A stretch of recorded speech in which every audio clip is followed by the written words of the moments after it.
Audubon 2456. State of the Save is back with part 3 of Sleeping Dogs.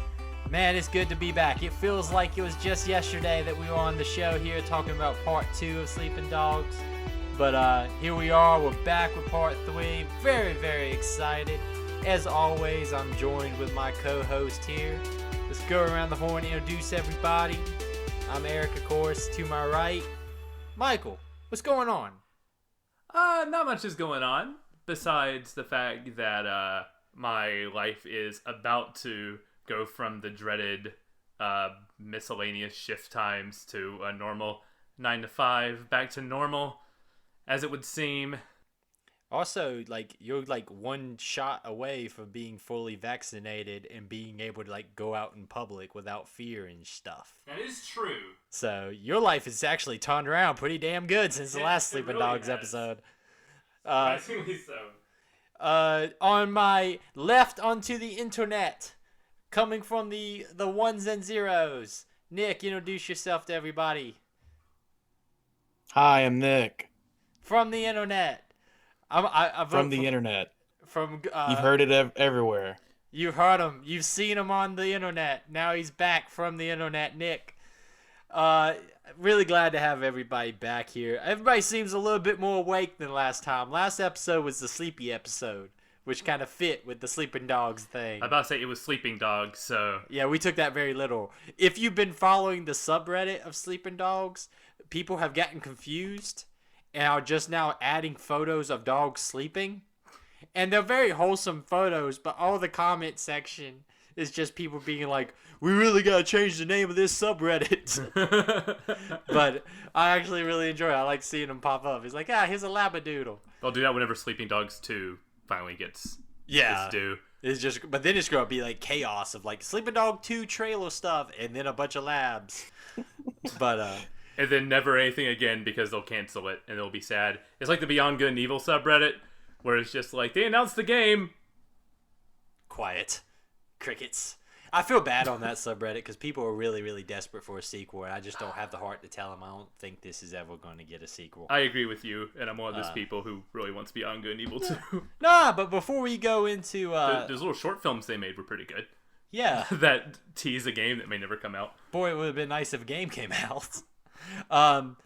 Before, though, we go into Sleeping Dogs, let's do some stuff up top.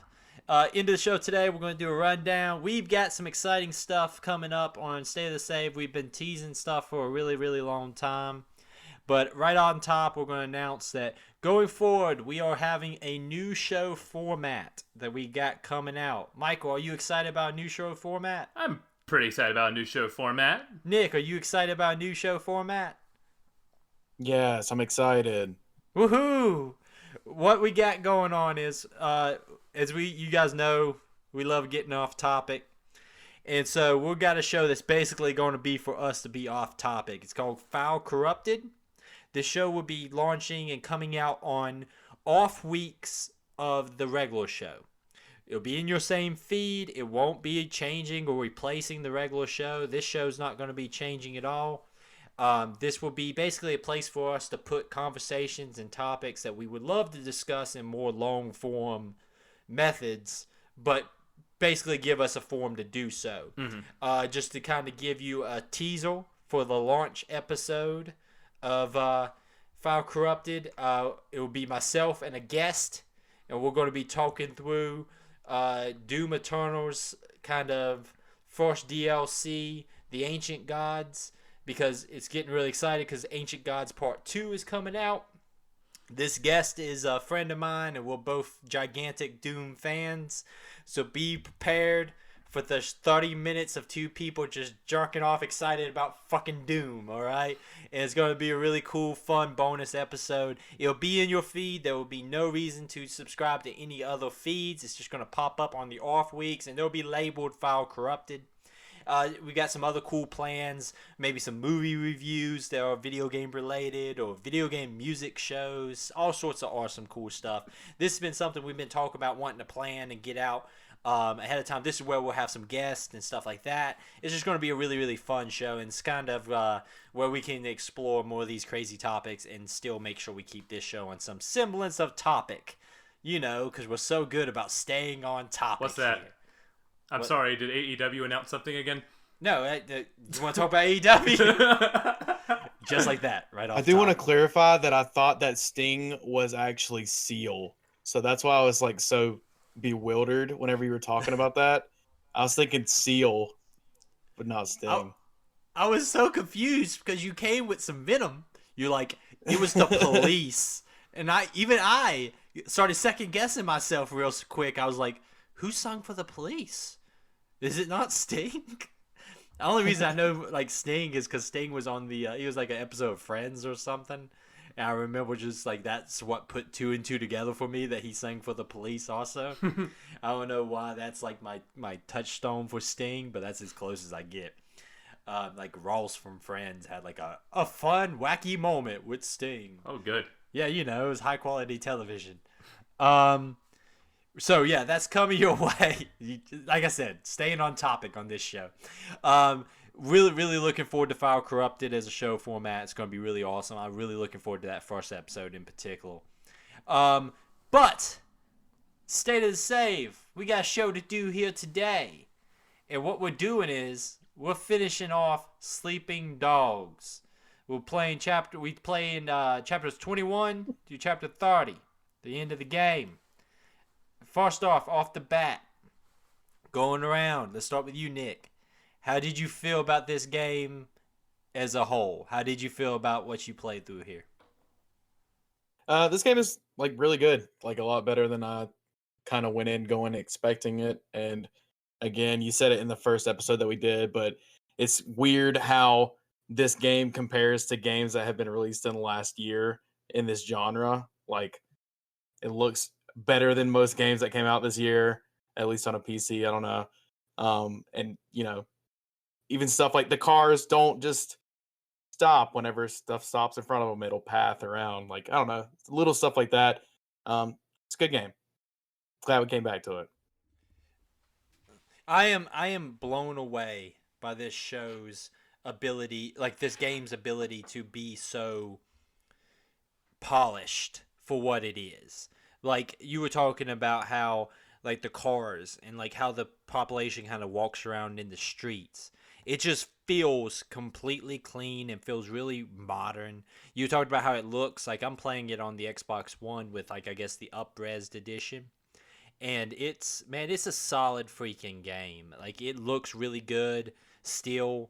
It kind of bums me out. And I know I was making fun of the community on the Reddit for how they're probably not going to get a sequel to this thing, but this game, fellow listeners from the subreddit. Yeah, no, I'm not taking a shot at them because I would love a sequel to this also. Oh, it just feels like I don't know how this didn't connect with more people. I really don't. Like, it's a very good crime open world game. Michael, what was your kind of feelings? It came out in the time when there was a lot of those big, like, open world crime games. This is when GTA and Saints Row were really at their peak of popularity. So I can kind of see where this didn't quite meet the sales mark and stuff. That being said, it's a crime that it didn't, because this game is amazing. I love Sleeping Dogs. Michael, you've played some of the DLC, and we're going to talk about that as we get to the end of our discussion. Just one. But I usually, when I'm done with stuff for the show, I go ahead and clear it off my hard drive and move on. I've got this still sitting there. I got full intentions of going and playing through all that DLC. This game doesn't... The only thing I have any issues at all with this game is the ending feels like it sets up for a sequel they won't probably get, but we'll kind of get into that later. This whole sequence, it left off last time on the cliffhanger with Jackie. How Jackie got arrested. And this whole sequence is finally basically the actual war within the Sun Yong Yi of... Right from the first mission, it starts. Right from the get-go.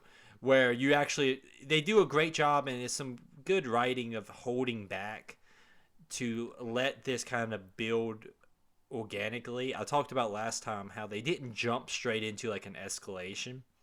like, you know, you go from fighting over bus routes and petty kind of feuds to this really slow bond to the, you know, there's a point in this chapter in which you're on a rooftop with a grenade launcher, you know, blowing fools up, but you build to that. Like, you didn't go, this is kind of like a thing I have issues with, like, in the Grand Theft Auto series, where you'll be situations where it'll be like, hey, you're having a fight with these gangs, and there's a side mission in which you go gun down like 400 of them, and then it comes back and like, oh, there's a war raging. It's like, dude, man, I just shot like 400 dudes. There's a war going on. I don't know what you talking about, this undercurrent stuff. The story didn't even need to, usually in like a story like this where there's a big thing coming, usually the story starts with it and then jumps back in time. But it didn't feel the need to be like, oh, the cool stuff's coming. It started strong in how small it was, and then built its way up from there. It didn't need to rely on the cool stuff coming later as a crutch to keep you moving forward. The story and the characters did enough to do that. You know, like, yeah, it didn't do the, kind of how in comics, a lot of time with, like, first issues, there was, like, the opening splash page of the first issue is always, like, everyone's dead and the villain's standing tall on a mountain of dead heroes, and then it cuts back to like 2 weeks later. It doesn't, you know, it lets you get the organic build of like, hey, we're feeling the undercurrents coming, and like the death of Winston is a kickoff, but it's not really until Uncle Poe's death that it's like, okay, all holds bar, everybody, you know, gone all the safeties. We'll just there's a power vacuum now, so. One thing I think is kind of interesting about this whole section, you know, when Jackie is arrested, it very quickly, like, Way's kind of loyalty to the police and his job really kind of goes to the back burner until maybe the last two missions in this section. And that was something that I was kind of thinking about when I was thinking about the game for the show, that the only thing I would maybe want if they were to do a sequel or something, I would be like a slight criticism, would be that I feel like there isn't a ton of Way. Like, Way only deals with Prescott, like 3 times in the whole story? Something like that? I mean, it's not often. And Raymond just basically... Pendro, yeah. And Raymond's just basically a talking head that you meet with and tells you you're crossing the line. Like, and then at the end, he's like, you're all right, Way. Yeah, I don't know why all of a sudden he's cool with us.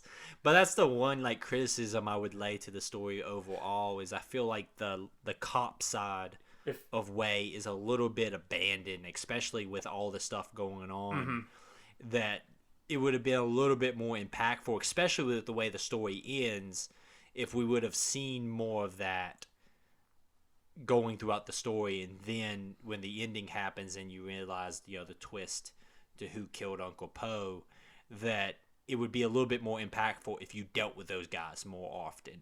Because even with the cop, like, cases, you're not dealing with them. You're dealing with a completely different inspector. Like, you could have left Raymond out and just made those scenes with Pendro, and that would have meant a lot more. Like, you're accusing me of all these things, and you're getting your hands dirty with all this stuff, too. So... yeah. That would have actually been... That would have been better, I think, if Raymond didn't exist. And I get why Raymond's there, because Raymond's supposed to be like the good cop that helps you out at the end. But you already have Tang, though. Tang fits that role very well, because Tang is there for you at the end. But also Raymond's there for you at the end, so you didn't really need both of those characters. Tang could have been your handler, and then... yeah, that would have been better, because Raymond's kind of a duplicate, and he doesn't really bring a lot to the story other than just another guy telling you that you're crossing the line. That would be the only criticism I have for this whole... I think from a crime story, if you played this game like I did, where I just played like Way was a member of the Triads, that's the way to play it, man. That's the way to play it. Just make Way completely a member of the Triads.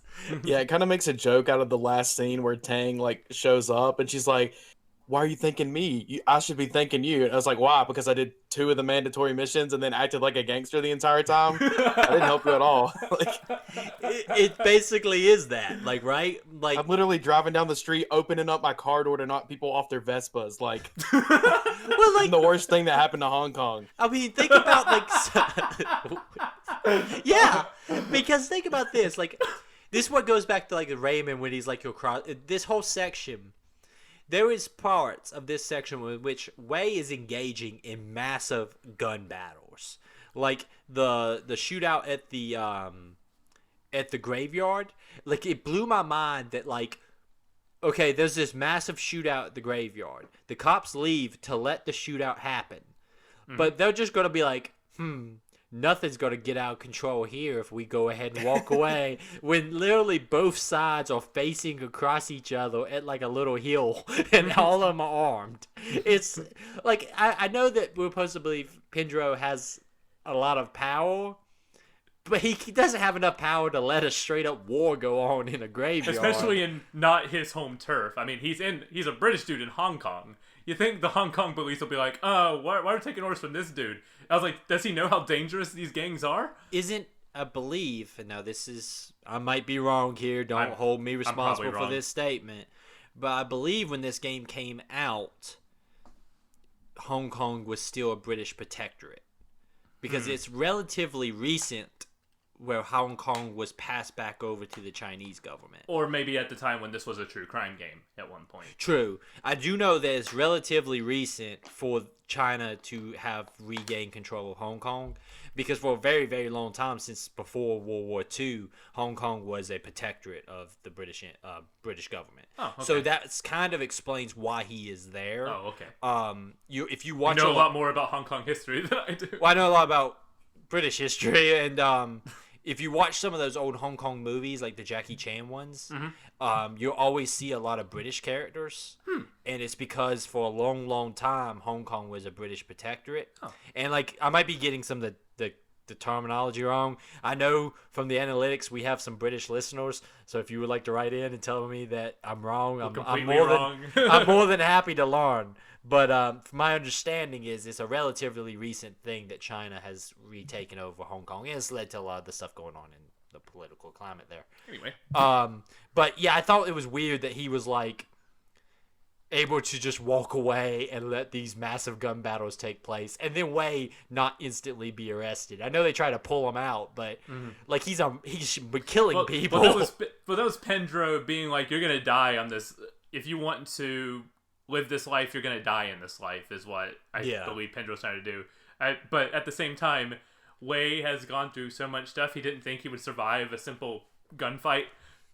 Wei has like had boat chases at this point. He's been ambushed at weddings. Later in the game, he'll get drilled in the leg and still get up and fight. Shot point blank in the chest with a shotgun. Wei, okay, let's build to this, because I want to talk about that last mission a lot. That last mission goes down for me as one of my that thing's balling. But one thing I thought was interesting, this is the kickoff. We have a couple of the like similar missions to like Winston had before his wedding, where we hung out with Winston's fiance. We have some missions here where we're hanging out with Vivian, who is Lucy Liu. We finally meet Lucy Liu in the weirdest role to cast Lucy Liu in. I was so taken back. I had looked up in the first episode what the name of the character was Lucy Liu played, because I was like, surely she's shown up by now. No. And when she shows up here, I will say this, she has more to do with this game than freaking Emma Stone did. It continues to blow my mind that Emma Stone is in this video game for 2 missions just to get banged and disappear. Like, no wonder. He takes her on a nice tour of the city. He does what is basically the equivalent of like 4 hours of dating. They bang, and then he never talks to her again. The phone number's deleted. You can't go from there. and that's like Wei's MO. And because there's the Russian woman guard you meet. There's the hostess at the club. Like all these date things are like they're everything that people make fun of, like Mass Effect for, and what we talked about with Saints Row parodying, where it's like, do something nice for this person, have sex with them, never talk to them again. And it just blows my mind that they paid Emma Stone in a pretty, she's getting there in her career. This was post Easy A or This around is that post time? Easy A. I don't know how close this was to Superbad. After Superbad. It was after Superbad. She was in that. This is Emma Stone on the rise. And they paid her to come in, voice enough lines for 2 missions, literally voice a line like, yeah, let's go back to your car, and then never do anything else in this video game. Lucy Liu is in this game for at least like 3 missions. At least she has some story stuff. She has some weird plot points there. Well, she's like... You're the only one who said no, Way. She's a Scarlet. Like, she's... basically like an actress that is working with this Sunny character who is a scumbag who's, you know, all in like trafficking and a bunch of other shady stuff. And he's using her basically and pimping her out basically. But like it never really, like, she even makes a line at one point to Ricky, how Ricky didn't say no, but they're together and they don't even explain any of like that. It feels really weird, and it's even more weird the fact that they brought Lucy Liu in to do this role. Was she still on contract? I was like, we gotta give her something because she's technically on our. She was going to be the contract for Black Lotus. protagonist. She was going to be the main character of the game at one point. I don't know, man. That just blew my mind. This is the weirdest, and the fact that they were so involved in the marketing. And also, I just wanted to make the quick gag. We talked about Emma Stone on these 3 episodes more than her actual screen time in the game. Yes. You know, she was on the ads. When I was looking up stuff for the game to talk about in the show this week, she's on the ads. Like they spent more time to photograph her than they did to get her to do voice work. It is so weird. So, I did a quick Google. This game came out in 2012, right? Yeah. This is right around the time that the Amazing Spider-Man reboot came out. So 2012. She's in Spider-Man. So like, you can kind of imagine though that like if they're doing the same projects at the same time, like which one is going to be, you know, more of a sync for her time? Is it going to be this Spider-Man movie or is it going to be this game? I guess like That's fair, yeah. So it had to be a situation where they didn't know how much time they had with her. Like I'm convinced that it was a situation like they had this whole plan for, and then it's like, hey, I'm shooting Spider-Man, so you've got me for maybe 8 to 9 hours. You know, it had to be something like that. Because, like, the amount of marketing they pushed with her and Lucy Liu and all that stuff, just for her to be in 2 missions, it had to be somebody just didn't know how long they had to work with her. But all that aside... it doesn't hurt the story. The overall story is not hurt by it at all. But it just feels like a weird waste. From a advertising standpoint. Yeah, it's just weird. From a waste of talent I perspective. the whole time assumed she was gonna show back up. Like I thought she was gonna be like held hostage at one point. Like, aha, we got your friend's Way or something like that. Like I thought. No, that's why he deletes the number. Is He's that- saving everybody. Way's a cool dude. He could convince me. I'm He convinced. lives a dangerous life. If Way's like, hey man, this is why I do this stuff, I'd be like, yeah, you're right. Yeah, Way. you're right. Yeah. Way's pretty cool. Way could sell me like a used car. Like, I'd be like, cool, man. I got this 1972 Pontiac. He's exactly what he needs to be in any given situation. I have multiple notes that just say Way is a cool motherfucker. Like, he is just a cool dude. Especially at this point in the game, he's not taking off sunglasses at all. He's wearing that like nice suit the whole time. No, so- I did change that. You did change that? The sunglasses got to me. Nick, did you still wear the SWAT team outfit the whole time? Yeah, so I changed my outfits in like 2 or 3 pivotal points in the game. I did the SWAT team as I'm rising to be Red Pole. I changed out of that. It makes you change into the funeral suit. And then after the cemetery thing, I just changed back into the wedding suit. And I was like, all right, I'm going to kill you guys in this wedding suit. It's stained in blood. We're going to do this. That's actually kind of cool, especially for that last mission. Okay, we were talking about like the Vivian mission, how you do like the street race with them in the back of the car. Right. Which is a kind of a cool thing. It's an introduction to that character. That's another one of your potential girlfriends is Vivian's. Her friend buddy. is thirsty. She wanting Way. I mean, she in the back of the car going like 90 miles an hour, being like, hey, I'm gonna get with this guy.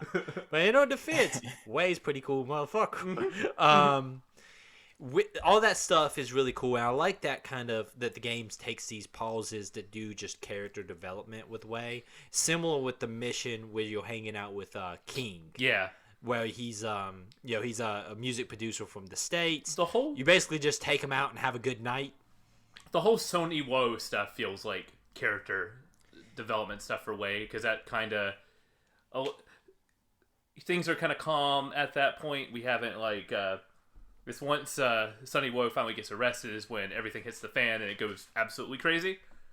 But until that point, the King mission is kind of slow. You have the bit with Vivian, and then you do have the bit later on where you break into Two Chin's house with Old Salty Crab, who is the if you want to talk wasted potential in characters, where is Old Salty Crab for the rest of this game? He shows up one more time. He does. Or twice. He shows up twice. He brings you guns on a boat, and then he's like, "You want me to come with you?" And he's like, "Nah." I'm like, "Take him with you." Oh, I wanted him to be like my new buddy. Real quick, we skipped some stuff. Yeah, and that was on me. I got so excited. I got confused about the Emma Stone, Lucy Liu situation, and then I just wanted to talk about how cool some of those missions were. But we were with King for a bit. You're with King for a bit. Before that, though, is where you kind of get the lay of the land or how this is going to go down, because that's where the assault on Uncle Po happens. Where that kind of starts this whole thing where they attack Uncle Po in the hospital. When you have guns in Hong Kong, you have to do a shootout out in the hospital. Oh, dude, but that mission was really, really good. Yeah, the setting is in every Hong Kong action movie, but it works for a reason.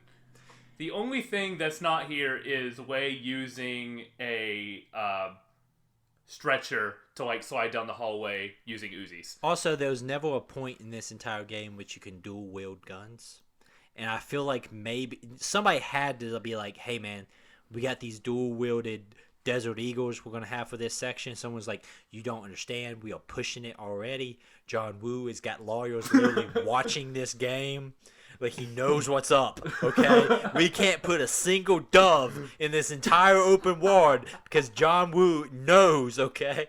The moment you give him 2 guns and he goes into slow motion, bam, lawsuit. But I was sitting there the whole time being like, there's got to be a mission in which Wei gets dual Uzis or something. But alas. But that whole mission was a really cool combat mission. It was the first time that the shooting kind of clicked for me because you have enough stuff that you can jump over and you have your upgraded ability by that point most likely where your headshots are extending the slow-mo. Mm-hmm. So there was multiple times in which I hit 6 dudes in a row and never went out of slow-mo and stuff. It was really cool. And this is also, you kind of get to know Ricky more. And this is after they've basically handed over control to Two Chins, who is the nephew of Uncle Po. He's family related to Uncle Po somehow. Yeah. Implied to be very obsessed with cocaine and not much else. No, he's on meth. Meth, okay. Yeah, he's a meth. It's heroin. You're both wrong. Is he on heroin? Oh, we're both. Yeah. Oh my God. Damn. I got confused when they called it the White Tiger. I'm just because he said he's riding the White Tiger, so I'm like, cocaine? That's what I thought that meant. You can tell we are all real familiar with. Oh yeah, we know. Bunch of druggies. If anything, that's. But and then you do the stuff with Sonny, in which you hang out with, you go meet him along with Ricky. You do the King mission, which is just basically showing this guy a good time. I didn't play any of those side missions. Does that open up any side missions? Because he talks the way about getting into the importing business. I didn't get much into that at all, really. Yeah, I didn't do any of those. Nick, did you mess around with that at all? No, I didn't do really any of the side missions. There is a point in this game, and this is something a lot of open world and RPGs run into, where the story is progressing at such a rate, it feels weird to stop and go do weird little side missions. After they attack Uncle Po and stuff just kicks off, it's weird to be let's pause for a little bit and go do some street racing or go track down a guy who stole a purse. Multiple games in my mind have entered your mind as you said that. That was the problem that's the main problem with Spider-Man at the third act of that game. It just really comes to a head, and I'm I could swing around to help these civilians, but I gotta be over here right this second. Yeah, or like Mass Effect 3 has that. That's the entirety of Mass Effect Where 3. literally Earth is like under siege right now. Can you find my grandmother's locket for me? Yeah. No! What are you talking about? It's like, Shepard, 10,000 people died in the amount of time it took you to find that locket. Yeah, but we got 5 more assets. We got 5 more Marines to go help us. And they died. And they all died that initial return because half the world was taken over. I think that's 4 at the podcasts point in a that row I've we become mentioned a- Mass Effect. Go ahead, Nick. I was gonna say, at the point that I've become like this, kingpin in this crime organization, and like I'm the first person they call when something goes down. I'm not gonna return your money to the restaurant. Like, it's not happening. I'm walking by you. Don't call me. Don't Yeah. send me. Imagine being that person. Think about the balls of that person. Like, hey, I know you're a red pole, but I'm gonna stop you real quick and be like, can you run this errand for me real quick? Like, I just need you to run this money over. I can't leave my stall. Like, the concept of stopping Wei at that point. Like, when he was a foot soldier in the Sun Yun Yi, I would be like, okay, cool.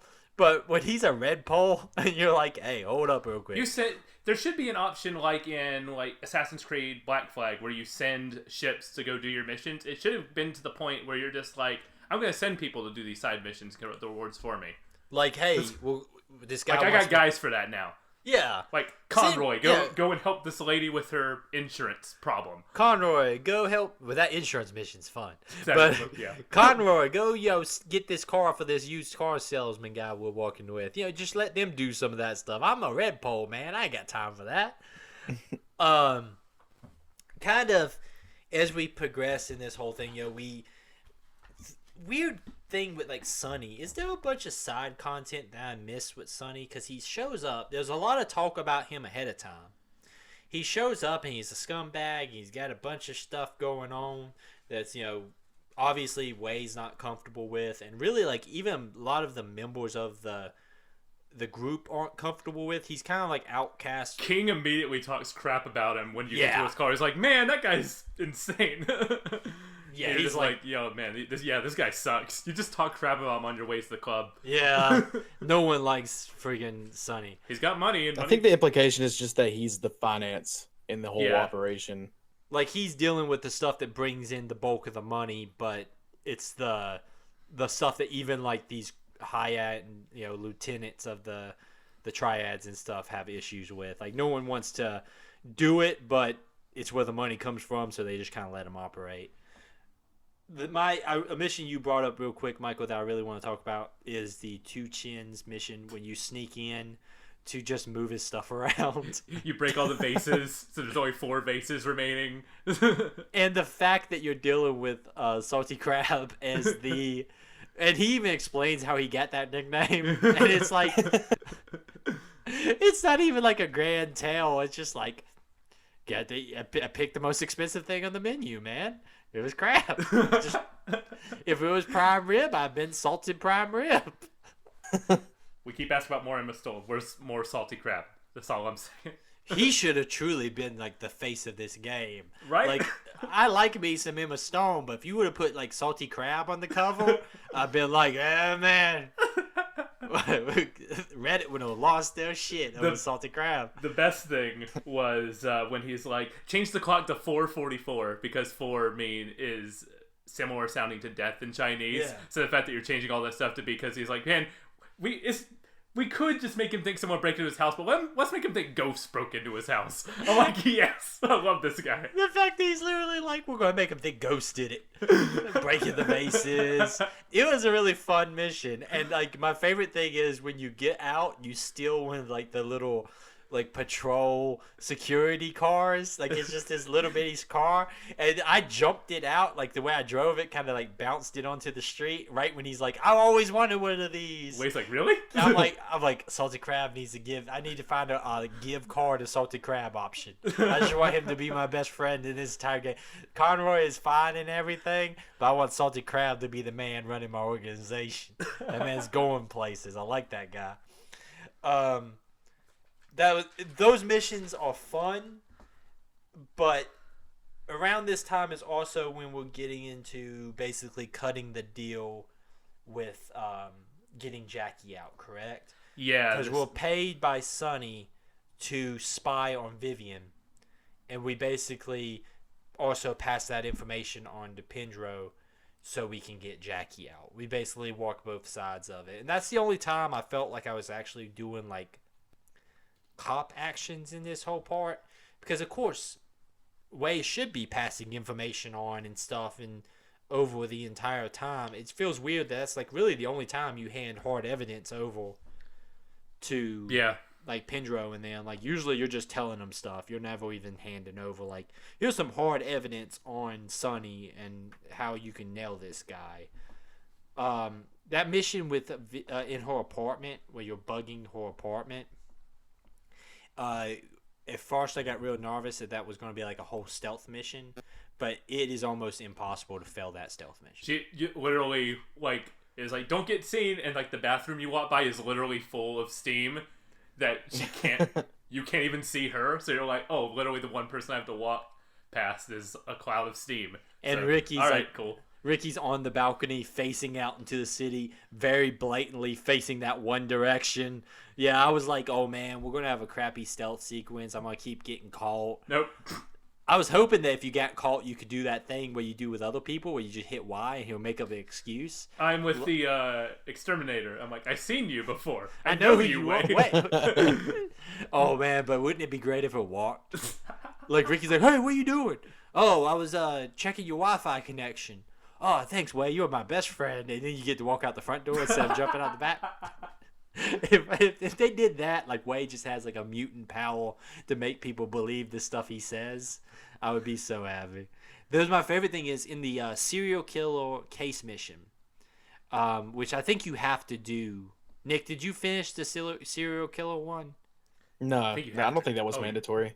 Oh, okay. Okay, if you do it, there's a portion in which you're trying to get down to a crime scene, and Way's way of doing it is he walks up to a cop, and he's like, hey, what are you doing here? He goes, I'm with the bomb squad.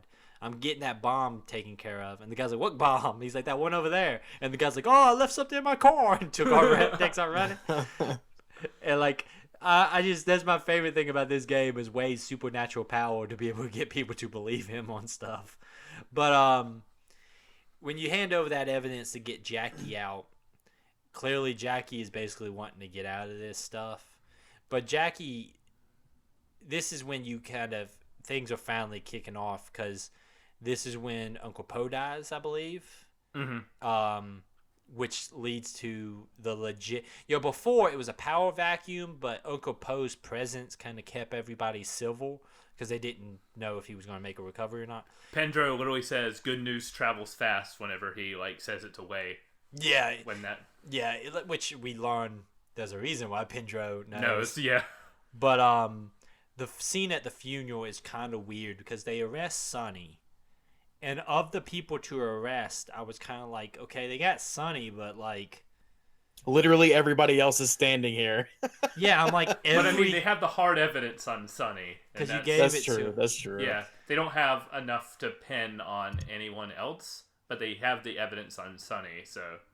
I just thought it was kind of weird that, like, and Sonny, of all the people that we just met... Like, I feel like you should have met Sonny earlier to kind of establish him as, like, a player. Like, don't do missions for him until, like, when you get to that point in the game, but have him as, like, a known presence. Have him at the hospital with Uncle Poe when they have, like, the meeting there. And, like, have him known. It feels weird that he pops up, you do a couple missions for him, like and if he's like, arrested. hey, Poe, don't worry about the bills, I got you. Yeah, help kind of establish him more. I don't know Hong Kong's healthcare system, but Yeah, I imagine having someone like Sonny Woe in your favor would probably be beneficial. Who knows, man? We don't know the whole... Dude, we were asking whether the British were still in charge or not at this time. How are we supposed to know about their healthcare system? If you're from Hong Kong and know about the... I would be... I'd be fascinated. Yeah, I would be fascinated. If you're from Hong Kong, we have had listeners from Hong Kong. If you're from Hong Kong, you would like to write in, and we'll just ask you questions. Tell us about Hong Kong. I want to know if this game is anywhere close to Hong Kong. One of the things that I think is kind of fascinating about the funeral thing, other than the joke that they just walk away and then let this massive shootout happen, it is a really cool moment where you're like fighting your way down throughout the whole thing. It's probably another one of the better set pieces and gun battles. A lot more gunfights in this second half too. I mean, third half too. The third part, third half. You know, 2 halves. That's have math. a third. You have This a third. Half. third. Thank you. I was looking for a word, but words are hard. You know, the big thing is when it comes to the end is you get the big showdown where, who is it? Big Smile Big Lee. Smiley. Big Smiley basically is like, okay, we got to elect a new guy. If you don't elect me, there's going to be problems. And you don't realize at the time how little he is, where he's like, it's no choice. We're going to go to war right now. I thought that we would have the vote and then go to war. But instead, it's like, there's not going to be a vote. Big Smiley is the guy who's going to be the next leader of this. When you got the army. Yeah, he's like the enforcement of the group. That's one thing I wish they would have been a little bit more like explaining, was what each one's role kind of is. Because he had ties with the 18K. That's why he had like all of them on their side. So like literally, if he was elected, he'd be in charge of those 2 gangs. Yeah. And basically run Hong Kong at that point. I just wish it gave a little bit more clarity in like what each one's role is, so you can kind of get how big of a deal that he's kind of enforcing his power. Like he's got the muscle to do this. It almost should have been at the beginning. Like we should have had Pendro and Tang like lay about like, here's the red poles connect to these people connect to these people. Here's Sunny Woe who funds the whole thing, and that way we could have like a Deca 52 situation where we're keeping track of who's arrested, who's dead, like. What's the current power structure? Because like, so if there was a tab right out in the menu, I feel like that would go a little bit further in making this world pretty cool. It would flesh out the organization for sure, where like, because that was my one thing. I was like, okay, Big Smile Lee's going to kind of like throw his dick around and be like, I'm in charge. But there's 3 other bosses, you know? It's like, we should be able to out-muscle you, but if you really explain, like, no, he's the guy with all the connections to the 18K, and like he's got the muscle. That was a big deal why he would be the one to be able to force his way to take over. After this, isn't this the mission where they kidnap Jackie? Yeah, I think that's next, because they picked him up right after the funeral. Yeah, they grabbed him from the funeral and he was passed over to the 18K. I really like this mission. The only thing that confused me is there was a portion in which you gain access to the kind of the main hitman's phone, and then it instantly says, "Go get the boat." And it makes sense once you get there, but it didn't explain to you. There was no dialogue where it was like, "Oh shit, they got him on an island." Like it just is, you know, Wei sees it on the phone and doesn't say anything, but we don't get to see it. It's because if you solve the GPS tracking thing, like when you solve the GPS tracking thing and it's Wei like talking on, is that at this point where you're doing the tracking? Wei's talking on the phone, and as soon as you get enough information, he just hangs up and knows exactly where he's going. Yeah, but that's this bit. But it's not that you're going to the island at that point. That's the point in which you go find the guy who put Jackie on the island. Gotcha. Okay. And then you pick up his phone, and that explains that Jackie's on the island. The only thing is, it shows Wei look at the phone, and then it brings up the objective where you call Salty, and you're like, I need a boat. And you go from there. Like, it doesn't say that Jackie's been put in a box on the island. We probably missed that part if they said it. Like, I don't remember. Did you not see the text? Did the text not pop up? I didn't have any text pop. Oh, there was a text? Yeah, there's a text that says we buried him on Magazine Island or something like that. Oh, that's right. See, I didn't see that. I wonder if I clicked through it or something. Because it was for me. I did that with a couple of texts in this game.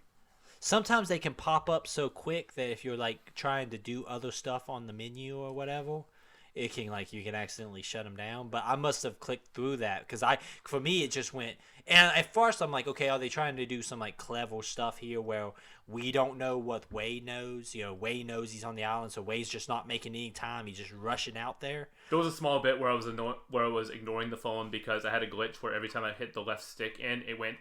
It had the menu option, the little arrow facing up, even though there was nothing there. So every time I hit the left stick in, oh, it's just like weird. what? So yeah, that's weird. So every time I'm like, who's trying to call me? And then there was nothing there. I'm like, what the It's like, I get enough of these robocalls in real life. I don't need them here. I like that whole scene where you go get Jackie. It's a cool kind of like concept that they straight up buried him. And what I like also is Jackie, like the voice actor for Jackie does a really good job of like sounding hoarse and like he maybe has been breathing in sand for the past 3 hours or 4 hours, like, and it doesn't go away right away. A lot of video games will have a character experience something that makes them like out of breath or whatever, and just like say like 5 or 6 lines, and then as you get on the boat or whatever, he'll go back to talking normal. Here he does that all the way through the rest of the mission. Like, it does a good consistency there. It's just little things like that I appreciate. And understandably, Jackie wants out. He's like, I'm done, man. Oh yeah. You get buried alive. That's Well, he was already pushing it with shooting somebody, and he was thinking about it. And then when he got arrested, he was thinking about it more. But yeah, this being I'm straight up out, man. I ain't doing this anymore. And the way he's like, no, you gotta come to the election at least. Yeah, you gotta. Ultimately, leads to Jackie's death. Yeah. But before we get to the last section, I just got a couple of things I want to mention. Mm-hmm. This game continues to have some of the best brutal execution kills. Yes. Hitting a guy's head into a table saw is terrifying. In portions of my life, I've used a lot of table saws, and I've always had this weird, irrational fear of like falling onto the table saw. Just a weird, irrational fear that happened.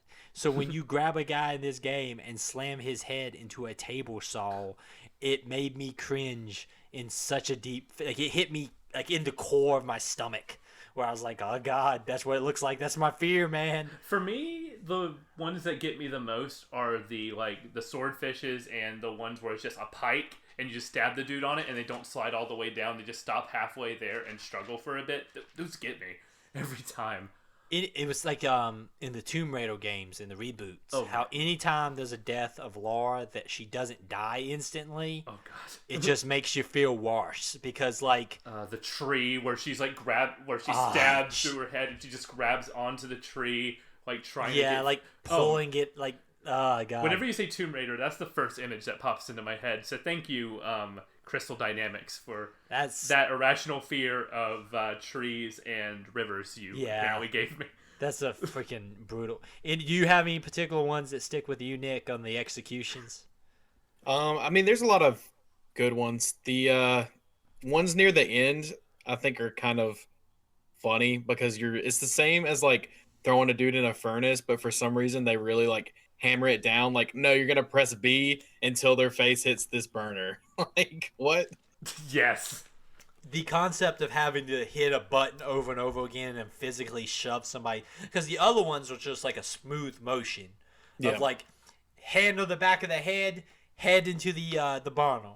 Here it's like, no, he's trying to lift back up and you're forcing it down. It just makes it more nasty. You brought the Punisher game in the first part. Yes. It reminds me of that Punisher game, because there was a ton of that in that game where you're hitting buttons to like use table saws. And actually in that game, that just reminded me, there was a furnace you throw a guy in, and there was a table saw that you hit a guy in that game. That's the least surprising thing you told me about a Punisher video game, is that he kills a dude with a table saw. It was surprising at the time because it was like the PlayStation 2 era.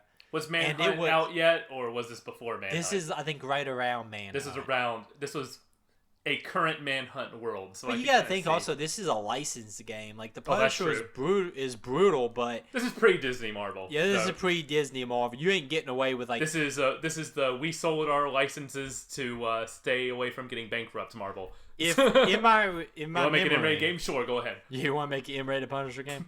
In my memory, also, those sequences are a lot longer because they're like interrogation sequences. I've only seen so videos. They're not like real quick like in this. It's like a long, drawn out kind of thing. Isn't there some like you like click the sticks in to like break bones or something? So like that click makes like the bones pop or something. I want to say there is some stuff. It was controversial at the time. Of it because I know about that like the interrogation system in that game, but I really know nothing else about it. I would like to play that game. Play that game again. I played it once, but I'd like to go back and play that and see how that is. Mm-hmm. Also, another thing I want to talk about, the music selection in this game is weird. They have a whole station dedicated to Roadrunner Records. Mm-hmm. I do not know what Roadrunner Records is putting out today. In 2012, they were the metalcore, anything that was on tour with Slipknot record label. They put out, I think, the last 5 Slipknot records. But if it was that metalcore that was popular at the time, like your As I Lay Dying, your Devil Driver, all that stuff, that was that record label. And for some reason, listening to that driving around Hong Kong did not fit at all. I'm like, Oh, of I course don't, not. I don't think Way's the kind of guy to be super into Devil Driver. Or Kerrang is too options out there. Yeah. So it's like, you want to listen to some indie folk? We got you. Kerrang is a weird magazine in general, but yeah, the selection on that station, because Kerrang If for you a while was if Way could buy a Vampire Weekend T-shirt, that would just be hilarious. yeah, they were they've always walked that line though, because they were the Vampire Weekend people, but then they were the Bring Me the Horizon bands kind of stuff too. Kerrang is a weird brand. But the other music label that is more stuff that's sung in Chinese and stuff, there's actually some decent little songs in there, man. I looked up the soundtrack last night. There's some fun little songs. The one that's just beeps and boops whenever you're doing the racing missions, it just defaults to that, sets the tone really nicely. It just Yeah. automatically goes to that song. It's a good little song. So after we rescue Jackie's not long for this ward. This is when we get the kickoff to kind of the final, because the last 2 missions basically bleed into each other. It's I one don't- long mission, essentially. Yeah, there ain't no way It's you're breaking. there's technically 29, but that looks bad, so let's cut this mission in half and make it 30 missions. Some guys say, so what's the story missions? 29. Can't do that. People's OCD are going to kill them. They get mad when Apex Legends puts out an odd number of characters and the screen doesn't have them lined up all the way. You got to have the missions lined Well, up. Smash at Bros. an is in even peril time. right now. They had an even rectangle, and they had to add a new line, so they took characters from that even rectangle and made a separate line that's not even half the length of it. So it just looks like That's a good way to make some people stop playing your video game. you're I'm not buying these DLC characters. It ruins the rectangle. Yeah. So Jackie calls you, basically calling you to meet him. And when you get there, Jackie is in... Every once in a while, the violence in this game kind of takes me back. There's the fact that Mrs. Chu cuts up a person and feeds him to somebody. But here, Jackie is hanging with his guts cut out. He's disemboweled. And I forget that this game is that kind of level of violence. And good for the game not to make that just, it's not shocking if that happens all the time. So the fact that when you find Jackie like that, it's straight up oh Jesus Christ. When we get Mr. Tong, who is a great villain. too short for this world. Yeah, he would have been great if he was built up a lot more, because Or if he lived and you're oh no, this guy is still out there. no, you couldn't let him live. True. Not after what he did to Jackie and but what he wouldn't that does just to make you you. want Way as a cop being no, there's still one person I have to take down? It'd be great for a sequel. That would never come. Yes. Exactly. But that whole torture sequence, man, Get a drill through his leg. gets shot in the foot, gets cut up by a scalpel. The one thing that I was sitting there the whole time, I was Way's never recovering from any of these injuries. You can't get a drill to the knee and not, and walk away. But that whole sequence, And he gets up and walks away. they do the whole Way beat up and injured for maybe 10 minutes, and then he goes right back to normal. And that was the only time when I was I feel that's not living with the repercussions of your story. You made the story sequence in which he gets tortured here. The concept that he goes from limping and barely surviving to now I'm doing the jumps off of rails and gunning people down. If you had to play as another character and had to work your way up the skyscraper to get Way back, that would have been another way to handle that mission, I would think. Do you like Conroy? Yeah, have him come work his way up the tower. Yeah, I'm not saying this. Or, who'd be really cool? Salty Crab. Salty Crab. Yes! The game really ends with you playing Salty Crab. No, Salty Crab has to this is how fight it his way happens. up the... No, let me pitch this to you. So Tong's torturing Wei Wei. He's about to bring the drill to Wei's leg. All of a sudden, out from you hear a honk. And then all of a sudden a security patrol car just busts through the window and just smashes Tong into the wall. And out comes old Softy Crab, who just says, "What I miss." Roll credits. We don't need it anymore. Man. We're done. I would be so happy. I'd be so happy. I was like, "How'd he get to the roof?" Don't ask Don't questions. ask questions. He jumped it from another roof. Yeah. All right? Salty Crab is the true hero of Sleeping Dogs. This whole sequence is awesome. The whole climbing up and down the skyscraper and like, man, it's a ball freaking sequence. I know that It's like, "Hey guys, you like Die Hard?" it's Die Hard. It really is. He's like bleeding from his feet, running through like the It's Die Holy Hard. shit! It's just Die Hard. He's literally shoeless. I'm not complaining. Die Hard is cool. Die No, Hard- it's freaking amazing when you're running down when you're running on the outside of the skyscraper, jumping and like grabbing onto stuff and climbing your way down the skyscraper. It's a freaking ball game moment. It's probably my favorite mission in this entire game. And like with it raining and like the lightning flashes through the Nick, you mentioned that this game looks really, really good. This sequence in particular looks amazing. It's such a standout moment. Before like this kind of when we're getting into kickoffs. Anybody want to talk about this? Anybody got anything to say about this particular mission before we go on? No. Okay. All right.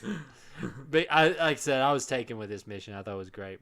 The fight inside of the bathhouse with Tong is an interesting one also because he's the first character who has some attacks that you can't block or counter like normal. Like he's going to successfully slice you and you have to catch him on like the second slice. I don't know if any of y'all died by him, but it's got some like custom deaths. He's killed me in the past, but this time I like knew his. I remember the Tong boss fight for sure, so I made sure to like know how to handle him. It's a really cool boss fight.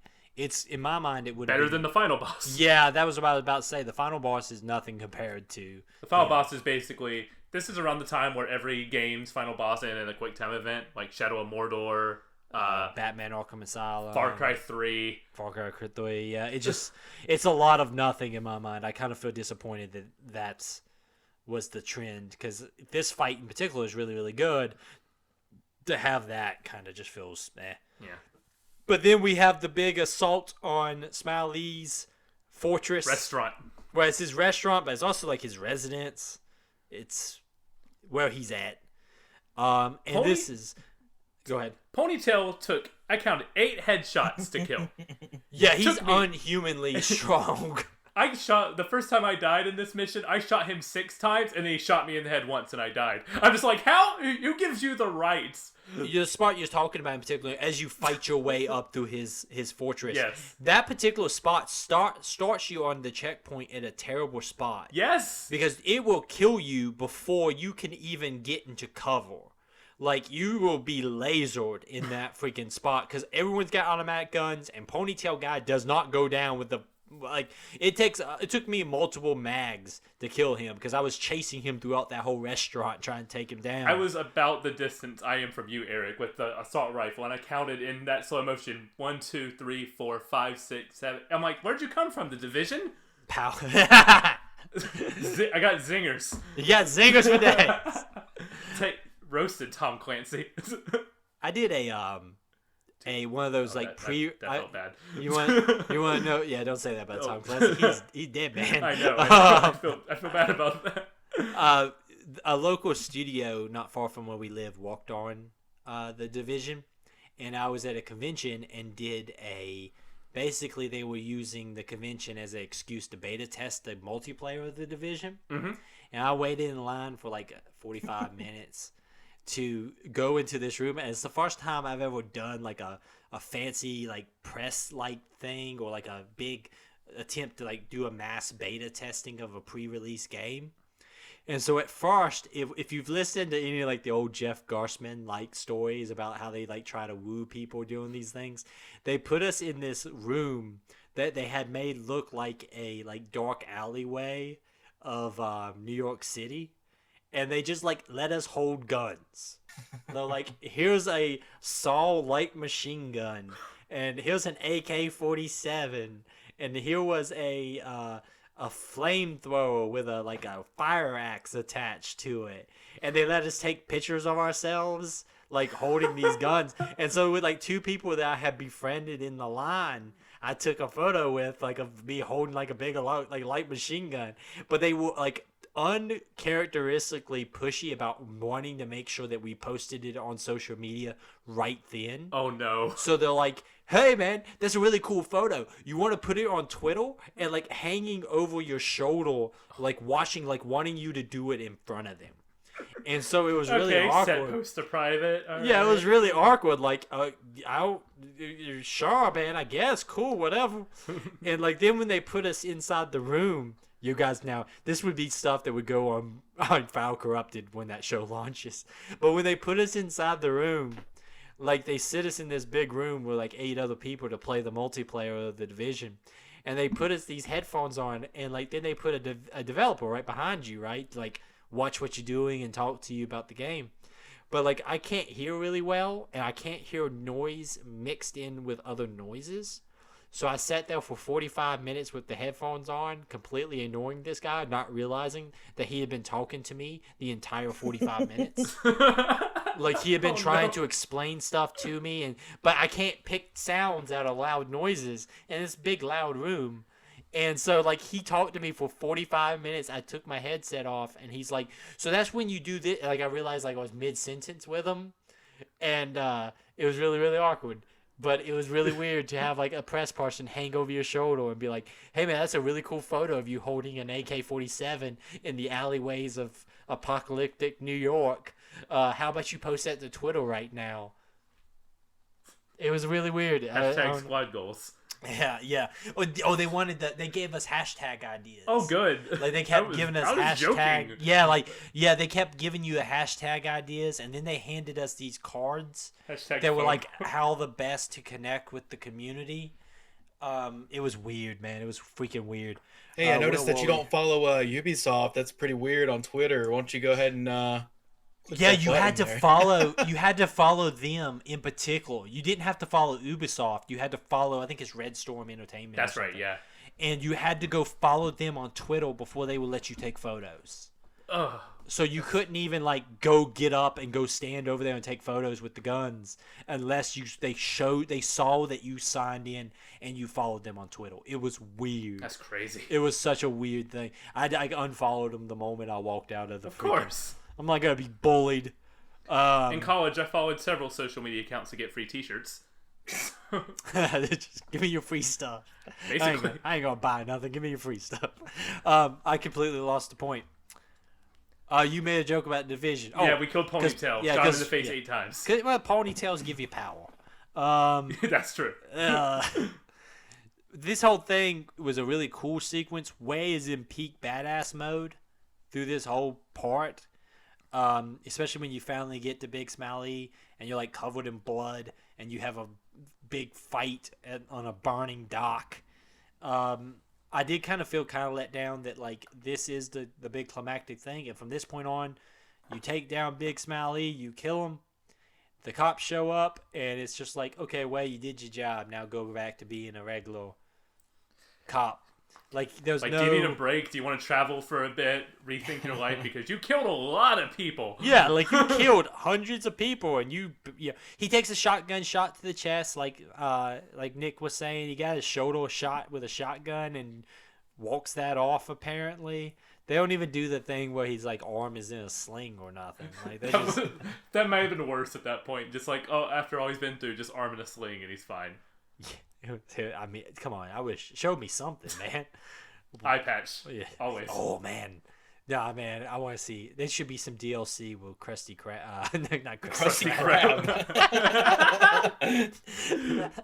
Okay, now I want to pitch you an idea. What happens if Salty Crab was really Mr. Krabs, and you took him, and that was your side guy in this entire game. Do not tell me it would be, Army boy, you got to break those vase. Don't tell me that wouldn't be great. Set the clock to 444.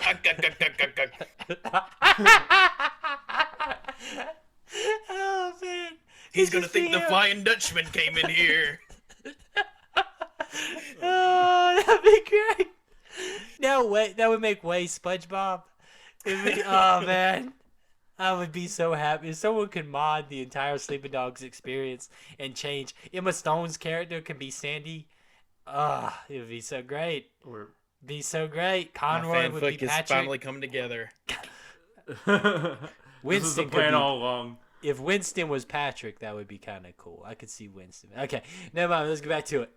Oh God, no, got more. Anyway, let's move on. You sitting there thinking about. You're trying to figure out who would be Plankton. Who would be Plankton? Pendro would be Squidward, obviously. Yeah. Pendro would be Squidward. No, Raymond would be Squidward. Oh yeah, because he ends up being like a good guy in the end. Yeah, so I think Plankton would be Big Smile E would be Plankton.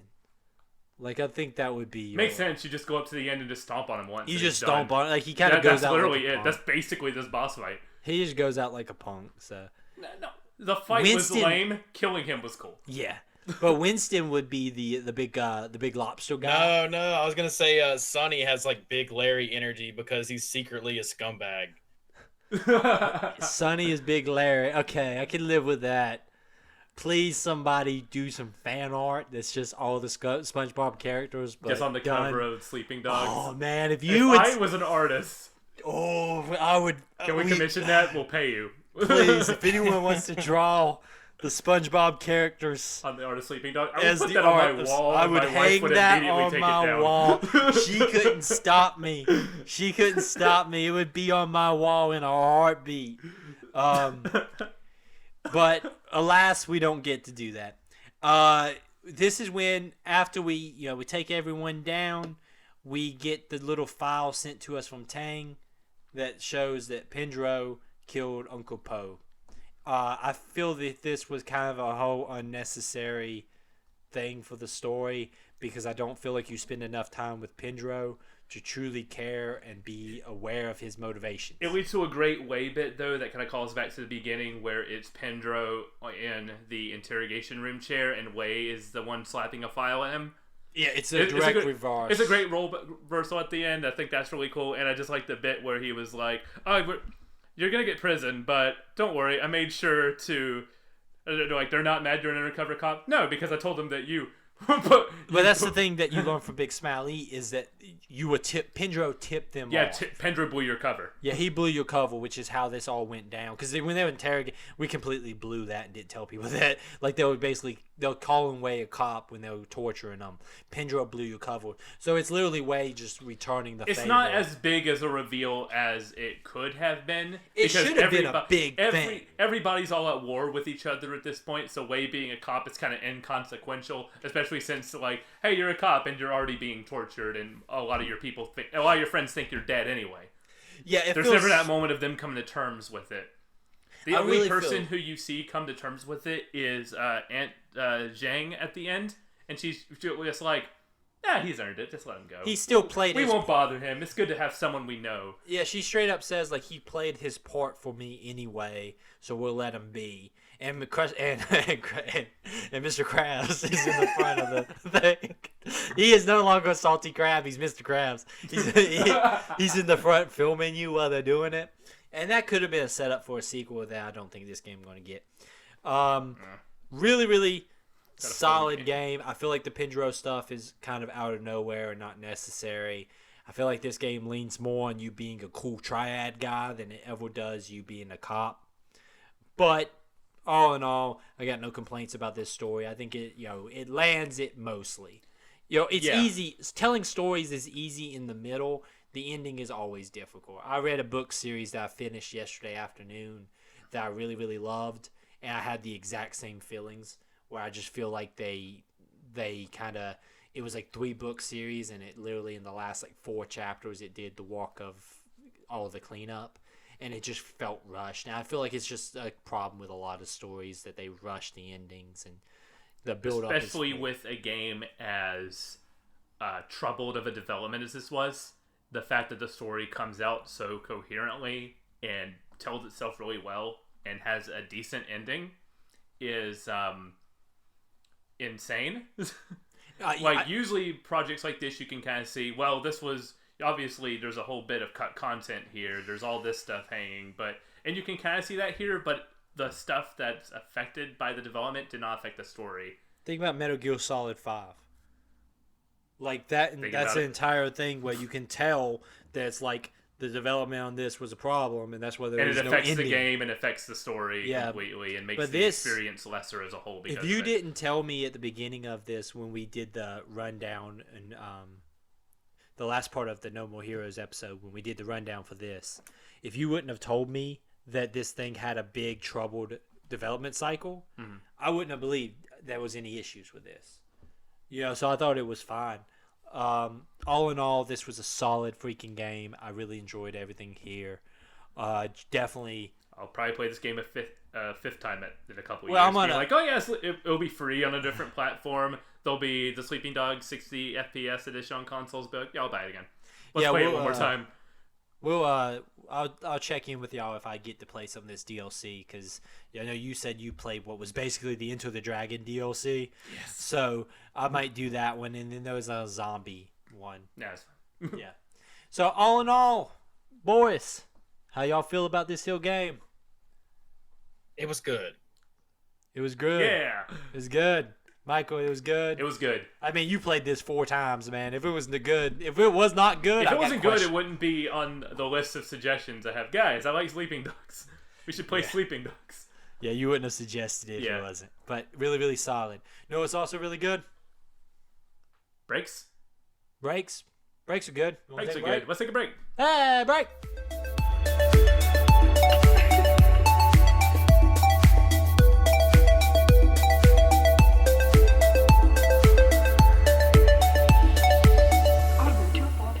And we are back from our break. Man, it was good. That was a good conversation, Michael. I like that. Our buddy Nick had to step on out, but me and Michael here, we're here to lay down the groundwork. You ready to lay down some groundwork, Michael? I'm ready to lay down some groundwork. We got some blueprint. We got the plans here. We got right in front of us, unfolded in front of us.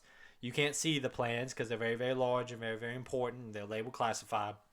But right here, we've already told you about the coming of Foul Corrupted, or offshoot show, or spin-off show. We were so popular, we got to do a spin-off show. Our chance to go off topic.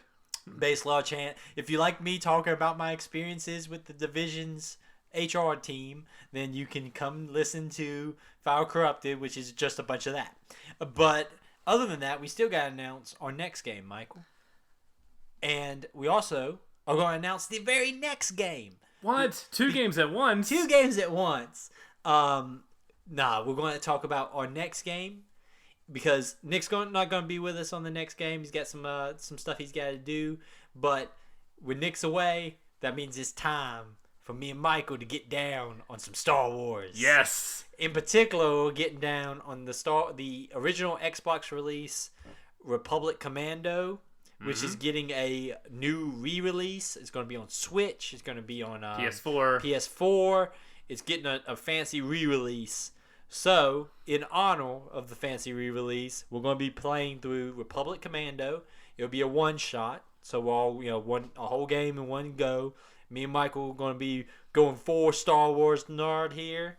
Get ready. I've always kept it petered down, but you've kept it controlled. But now it's time to just... Nick's away. He can't stop us. Time to give into the dark side. We're going all the way. Let the hate flow through me. Republic Commando is a game that I've always wanted to do for this show. It's a game that I remember when it came out very, very vividly because I had a PlayStation 2. I didn't have an Xbox. And being just infuriated that I could not play that game when it came out. Michael, lay down some information. Tell me about Republic Commando. Well, little known fact, it was developed by LucasArts. Really? Crazy.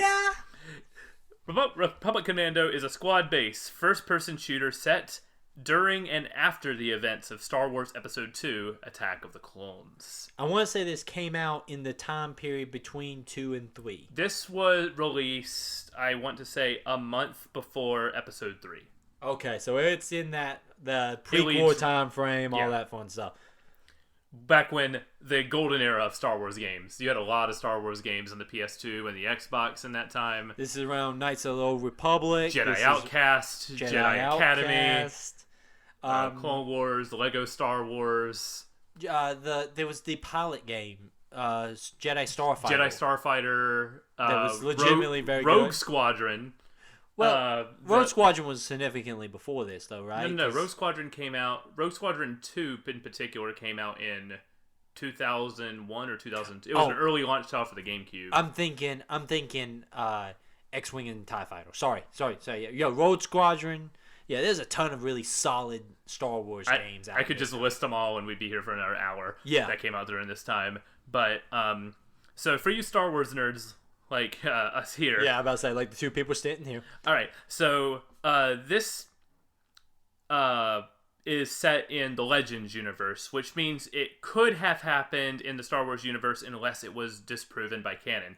Delta Squad, who's the clone commando squad in this game, appeared in Season 3 of Star Wars The Clone Wars, making themselves canon, but the events of the game are up in the air. In the end, it doesn't really matter. Just enjoy the story. Yeah, nothing makes sense. Nothing matters. I love Star Wars, but in the end, canon, not canon, doesn't matter. I'm like, is Kyle Katarn in this one? All right, cool. Does he not exist in this one? Oh, bummer. Okay, well, I'm sure it's still a good story. It all boils down to how I feel about comic stories. If it's good, it's canon. If it's bad, it's not. Like that's a good way to live your life. That's the way I live my life when it comes to like comics or anything. Not going on message boards saying your thing sucks and I hope you die. No, that's good to know. If it's good, so we're bad Star Wars fans, is what you're saying. But yeah, I agree. I mean, we've always been bad Star Wars fans. But my question is, who is a good Star Wars fan? But like to me. If when it comes to Star Wars in particular, because there's so much content, like, dude, there was like 400 Dark Horse comics that came out that are now considered legends and such. If it's good, it's in canon. If it's bad, it's not. That's just the way you gotta follow it. But I was watching one video on Star Wars, and I like the way he described it. He said, Star Wars is a mixtape of your choosing. Put on the stuff you like, leave out the stuff you don't, and just enjoy the ride. I'm just like, yeah. It's like, that's a great way to. That's a great philosophy. Yeah, just pick and choose what you like. That's your canon. So this is in particularly, it's between 2 and 3. So it's during the stuff that's covered primarily in the Clone Wars TV show, and like the beginnings of the third movie. Definitely, if I remember correctly, now it's been a while, but this squad in particular is the kind of the first time that we've ever seen the concept of clone commandos. I believe that's correct, and they spun them off. The game inspired or was released at the same time of the Clone Commando books, Republic Commando book series. I actually saw those on Amazon recently, and you can buy them for like $7, and they look like they're fast reads. So I don't know if I got the time to do this before the next episode, but there is a chance Eric might try to read one of the Clone Commando books before the show, so we can be all ready to go.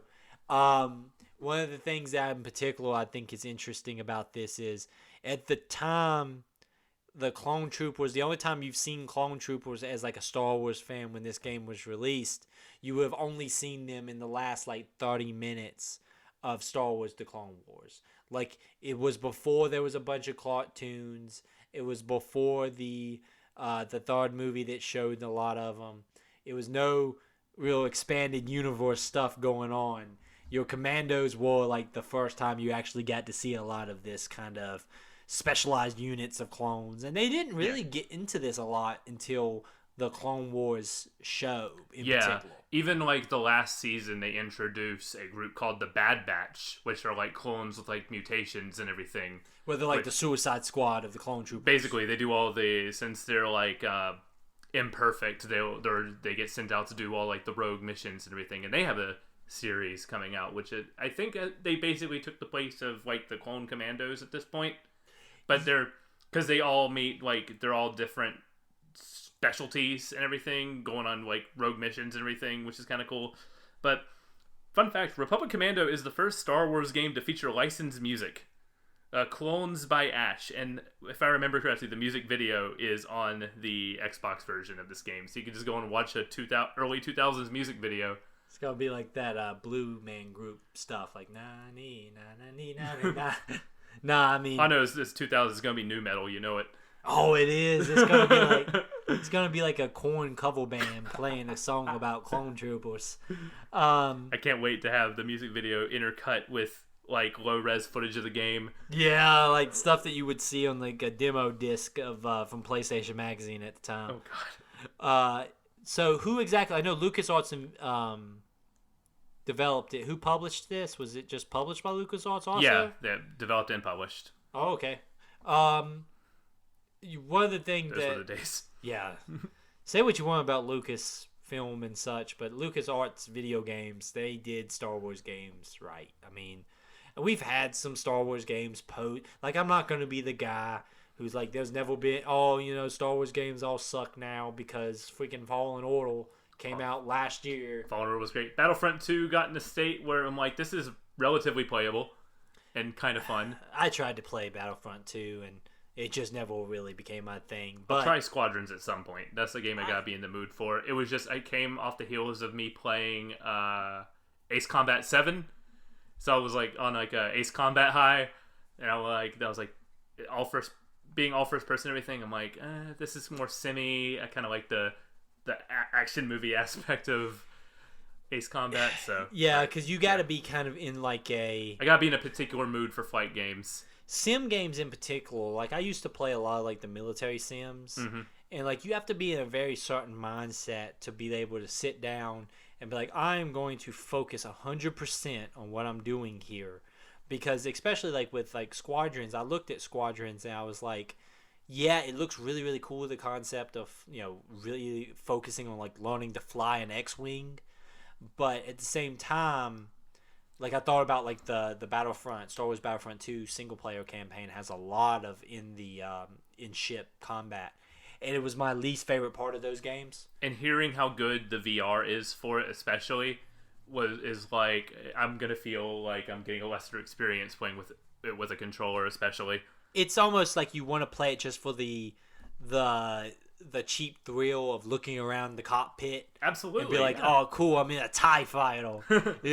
And like that's the part that interests me more than like the actual playing the game is the concept of sitting in a TIE fighter. We went to Disney World and rode the Millennium Falcon ride, and me and you sitting in the front cockpit of the Millennium Falcon, flying the Millennium Falcon, was so exciting. Into the mountain because you didn't think you had full control. I didn't think I had full control. And then we lost life. And I was like, why'd you do that? It was like, I just wanted to see if I could crash into this mountain. I wanted to see if the ride let me. I'm sorry, Michael. I'm riding a freaking ride. I didn't think I could control the thing. But, like, I just want to do that. Like, I just want to have the joys of, like, sitting down in the cockpit and looking around and be like, oh, this looks kind of right. So, Republic Commando, tell me something else. Composer Jesse Harlan broke from tradition and created a more militaristic soundtrack compared to simply using John Williams' score. Like a lot of the Star Wars games around this time, naturally they just plug in John Williams' score in moments because what that's all you really need to do. Why pay a composer when you have a massive suite of music right there to use? You literally have just use the Cloud City theme. And I was like, but we're on date. Just use the Cloud City theme. Well, see, you have one of the most iconic soundtracks in the history of cinema. You might as well use it. But I will say this. I have played the first 3 or 4 missions of this game before. Yeah, same. This game does a really good job of being like a more gritty Star Wars game. One thing I remembered is, I can't remember. Do you have to like wipe off the visor and everything from If you kill an enemy in close proximity to you, if they're like a droid, you'll get oil. But there is enemies that will bleed, and you will get blood on your like your face mask, and then like a visor clearing thing, like a windshield wiper that will come across and clean your visor. That's right. And so like for me, like at the time in particular, because I don't know what my age was, but that's not even a joke. I really don't know. At the time, I thought it was really, really cool because Star Wars has always been like a very clean kind of thing where like, you know, people get shot in Star Wars and they just kind of fall over. So like watching this like hard, like you feel like it's a lot more gritty of like killing enemies in close quarters and seeing like the repercussions of that. Like you have like your melee is like a blade that comes out of your hand that you punch them with. Like it feels a lot more gritty, and it does feel more like a war, especially at the time when you didn't get to see a lot of that for Star Wars because there wasn't like a Clone Troopers or a Mandalorian or anything like that showed and the that droids side. in the movie they didn't make too intense in the prequels. Remember, Roger. Wow. Yeah, I like the prequels, but I will acknowledge that they have a lot of problems. all the droids are like comedy in the movies, and it's one of the least favorite things about those movies that I don't like is that the droids are like, we're just here to screw up and trip. I will say in this game they are not like that. Like I know there's a portion in which you fight like the super battle droids, And it's a problem. yeah, like when the super battle droids show up, like they're taking hits, they're coming close to you and meleeing you. Like it's this game tries to take it a lot more seriously.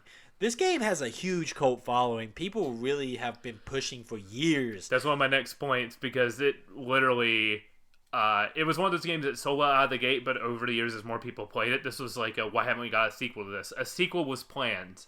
Wasn't it called Imperial Commando? Yes, please. It never made it past the concept art stage. I saw But- there's a YouTube channel that showed some concept, like they had whether this is legit or not. It is a legit YouTube channel that has like does a lot of this kind of content. But I remember seeing some concept art for like what the commandos were going to look like, and they were similar to what they look like in this game, but they had more like the stormtrooper helmet, and they looked a little bit more like what you would see later on when you started getting stormtroopers that had like the elaborate paint jobs on their armor, like, you know, flame troopers and stuff like that that you see now. But I remember seeing some concept art for what was going to maybe one day be Imperial Commando. But it blows my mind that didn't happen. If you want what would have been the story for Imperial Commando, the final Republic Commando book was titled Imperial Commando 501st, and is basically what the story of that game would have been. So there is a book that kind of translates what the story would have been into a medium, finally, that you could enjoy it, but it's not what you want. I wonder how that ties into the... Okay.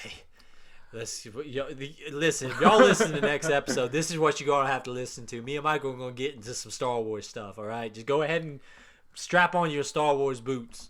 We'll try to keep our topics to only the prequel stuff as much as we can, because otherwise we'll be here forever. Hours. But in Star Wars Battlefront 2, now this is the original Star Wars Battlefront 2, not the Star Wars Battlefront 2 that came out on Xbox One. Oh, the one that's just like the simulations. Yes. Yeah. The one for yes. Yeah. Yes, that one. But the one on the PS2 and Xbox and PC. There was a story mode in that one. I remember playing through it when it came out, and it tied into like this concept of following. I think it was the 501st. It was the 501st. And they're kind of like experiences from the Clone Wars, and then it shows the transition into the Empire where they fight in the Empire. And it was actually a really cool kind of story. Like there was a clone civil war at one point that the 501st had to suppress. And I wonder if the original story... Oh, yeah, you had to go to Camino and, like, wipe out the cloning facility. Because the new clones were rebelling against the Imperial Stormtrooper clones. Because they're like, you've gone against the mission directive. It was a cool mission. Oh, my God. Boba Fett was there. Like Boba Fett showed up and had to help. Oh yeah, because their inhibitor chips didn't go off or something. Oh my god! This is gonna be. If you don't care about Star Wars, I'm sorry. We're gonna make a fun episode. I never asked you. Did you watch the last season of Clone Wars? No. Because oh man, I want to watch it. They pay off the Order 66 stuff in some really cool ways. Who would have known that some of the best Star Wars stuff was gonna be an animated series? Right. But yeah, it's some really. I wonder if that would have tied in at all to the 501st stuff that went into Battlefront 2. Anything else you want to talk about before we lay down some groundwork here? The game is set to be released on April 6th, so this episode will drop one day after the Switch and the PS4 versions. So basically, what you can do is you can listen to us talk about it the day after it drops on Switch, and we're going to tell you whether you need to go buy Republic Commando on Switch or not. I'm going to be playing the Xbox version. Same. You're going to be playing the Xbox version? It's already downloaded in, I think, on my console, so I'm like, why would I go through the trouble of doing anything again? Yeah, it's Hi, Xbox. It's been a while. This is awkward. You've been cheating with the PlayStation. It smells it on you, man. But it's going to be really, really cool. I'm excited about playing this game. This, like I said, will be a one-shot. So, kind of give you a lay of the land. We're going to be doing... You'll get... Between now and then, you'll get the... obviously, this episode. Then the Doom Eternal, the Ancient Gods first episode of Fire Corrupted will be launched with me and my special guest. And then we'll have this episode for Republic Commando. And then our next game for State of the Save, the reason why we're doing this is we want to give you kind of a laydown of how the release schedule and kind of give you some inner workings of how the show works. We're going to be playing through Resident Evil 7 to get us ready for the launch of Resident Evil 8. Now, we're not going to be playing Resident Evil 8 for the show. Well, I will be playing it, but yeah. I will not be playing it for the show. I'll plan on playing it when it comes out. Just to play it, and I'll talk about it on the show, but we won't be playing it for the show. At least not for a while. Yeah. And some of that is we're a retro gaming show. Kind of. Oh yeah, this game's retro now. Crap. But yeah, don't say that to me. This one's retro. Don't say that to me. But we're a retro gaming show, so we try not to stay with the new releases. Just because everybody's talking about that stuff, we'll talk about the stuff that you forgot about.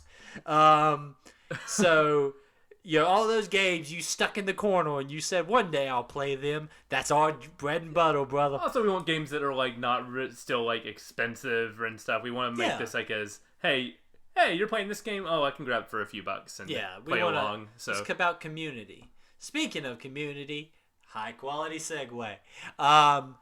You can hit us up at stateofthesave@gmail.com. Send us your emails. Talk to us about Star Wars. Talk to us about Hong Kong politics.